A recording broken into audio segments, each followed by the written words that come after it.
Zdravo, zdravo, zdravo, and welcome to our next edition of going to random places in Serbia and having adventures.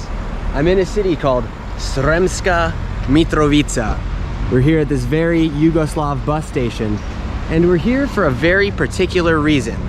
One of Europe's oldest cities, a facet, an incredible place, part of the Roman Empire, like over a couple thousand years ago, is in this city, randomly. So let's find it together.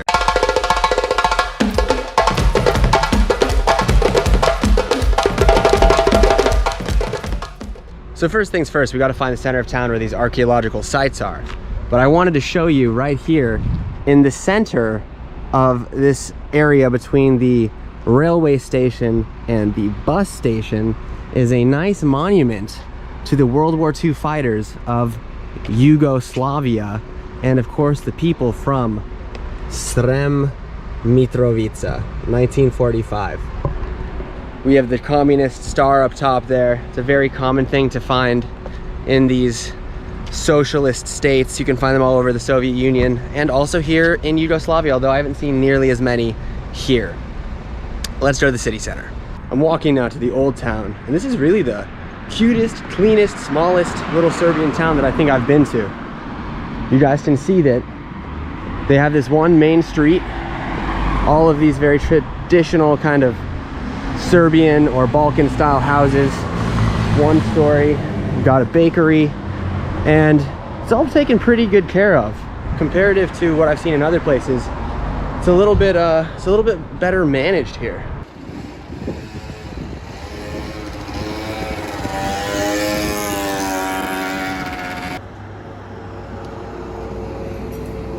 All right. So right in front of this blatant copyright infringement French fry thing in the city center of Sremska Mitrovica, we will start our story. And it's a really beautiful little city center. I will say you've got really beautiful early 1900s buildings in this very regal, imperial style. Very impressive, not what I was expecting. But that is not the story I'm telling today.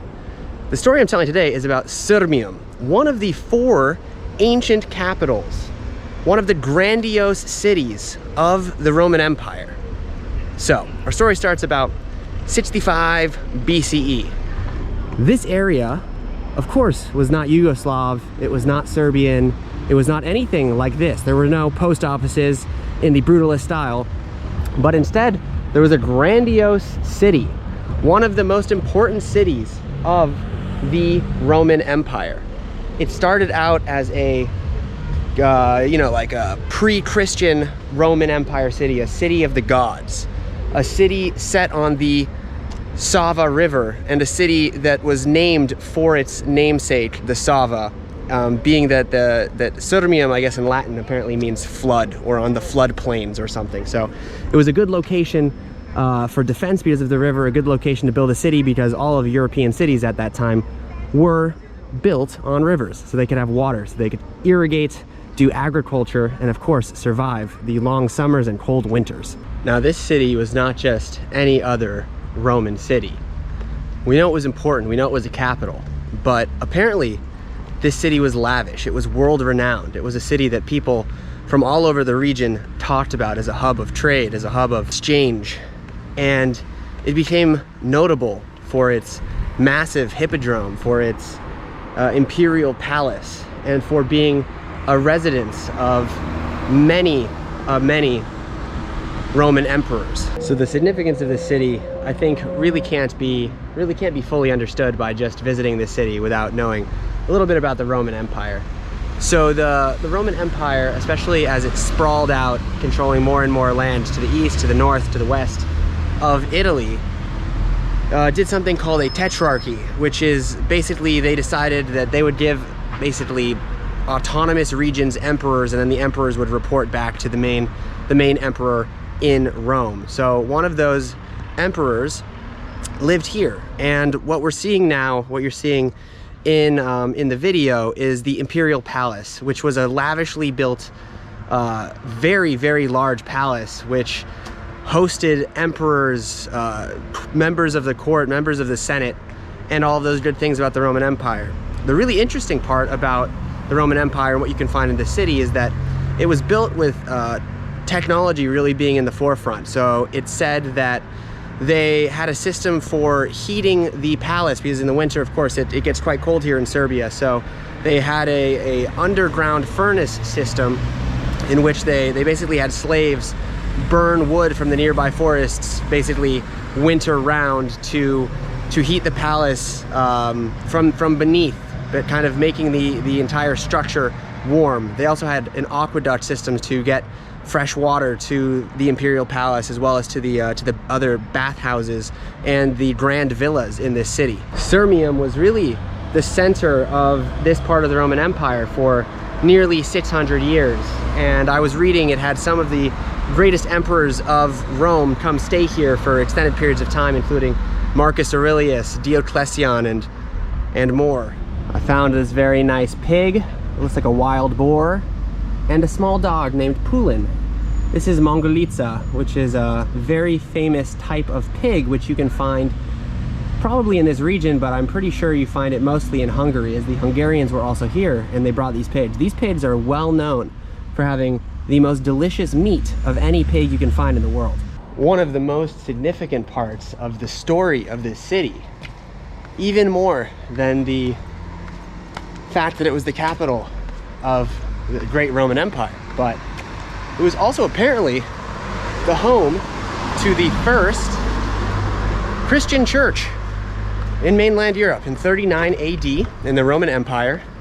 Apparently, that's what I read online, is that they constructed the first Christian church, and this is one of the first places to kind of initiate the spread of Christianity within the sphere of influence of the Roman Empire. Considering that damn near everywhere you go in Europe, you can find at least one church, or maybe 50 churches, 200 churches, it's incredible to think that this is kind of where it all started. It's the crazy part about Serbia and about this area. Just the history is so deep.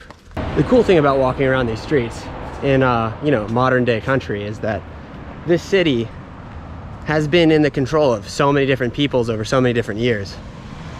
They had about 600 years of a run in the Roman Empire, with about 300 of those really when it was flourishing. In the 600s, just about the mid 600s, this city was captured by people called the Avars, or the Avars. I honestly have no idea who those people are, but I assume they were, not part of the Roman Empire, obviously. But the interesting thing is, since then, since the 600s, and it's crazy, so many people have been through this region. You had the Bulgarians here, the Macedonians here, you had the Byzantines took this land over. They lost it to the Turks. The Hungarians took it. Then it went back to the Turks. Then it went to the Serbians. It was under the Serbians' rule different times. Then it was part of Yugoslavia. So I mean, it's like every 100 years this place changes hands. And under many different things, the history is still right underneath the city. I mean, you have a massive complex of Roman-built things that are over 2,000 years old right underneath this city center. They've only explored a small chunk of what this city can be, because there's obviously a modern city on top of it. And they wouldn't be surprised to find, an imperial Roman Empire, an imperial capital buried underneath this brutalist bank, or underneath this early 1900s beautiful building. It's kind of like urban exploring to the max, It's just crazy. This stuff really blows my mind. I mean, even here in the city center, you've got brutalist Yugoslav era post office, phone booth. Then you have this beautiful kind of British style post box that's commemorating 150 years of this city being around as part of Serbia. You have French here, the envoi déposé. You have something written in Cyrillic, and you have here the official stamp of the Orthodox Church. I mean, it's such a melange, such a mix, and if you don't know any of the history, it's hard. And even if you do know the history, it's really hard to put it all together, for it to make sense. For you to understand Serbia, you need to understand all these complex concepts and all these divisions throughout history. And I think that's what makes the Balkans just so damn confusing and so damn volatile. They're dealing with thousands of years of history, of wars, of people, of movement, of trade, and they're trying to make sense out of all of it. And it's just, maybe you can't, and maybe that's what you need to learn from traveling. Maybe you don't need to make sense of all these things. You just need to accept them and enjoy them as they come, I think. This city holds a lot of value to Christians, especially Orthodox Christians here in Serbia. And the reason for that is that there was a man from Mitrovica, or we can call him from Sirmium. He was named Demetrius of Sirmium, and he was a devout Christian. He was a soldier, and he was also a martyr for the cause of Christian acceptance and the fight for Christianity in the Roman Empire. As many of you guys know, maybe from like the movie Gladiator, from different things, the Roman Empire didn't outright quickly accept Christianity, as it was challenging the pagan rituals that were happening in the Roman Empire that had governed, you know, their emperors for, you know, probably like 1,000 years. It's not an easy change. So this man suffered a lot under one of the emperors in the 4th century, and he died, becoming a saint. And now Demetrius is the patron saint of Belgrade. I believe you can find his remains there. I'm not exactly sure. That's what I read online. And the important part is that he was from this city. And so in honor of him, Demetrius, they named this city Mitrovica. I assume the Mitro comes from Demetrius, but can't be totally sure. If you know the answer to that, comment below. Very interesting stuff. Outside of the historical stuff, on a first impression though, Sremska Mitrovica is easily one of the best preserved, nicest, cleanest, as I said earlier, cities that I've seen in Serbia with regards to their old buildings, especially the ones from the imperial times of Europe in the late 1800s. So they have buildings I've seen from 1790 all the way dated until 1910, and they've kept them in really good shape. And so here, where we're walking to now, I think is a really cool old meets older meets new kind of situation.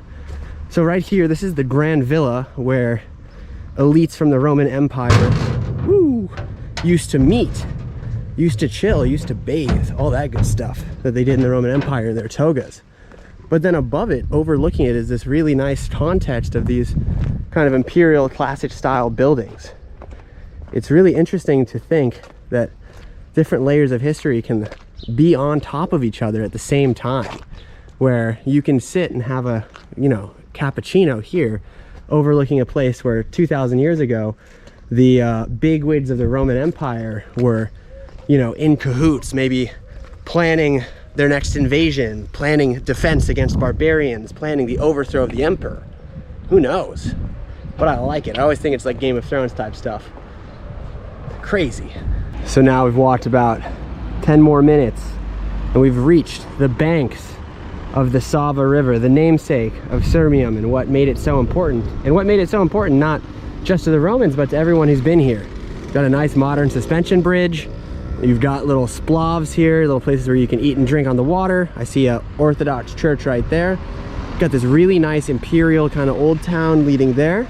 And then the context of Yugoslavia off in the distance. They still had to build block houses. They still had to live that socialist dream that was part of being a Yugoslav citizen just 70 years ago.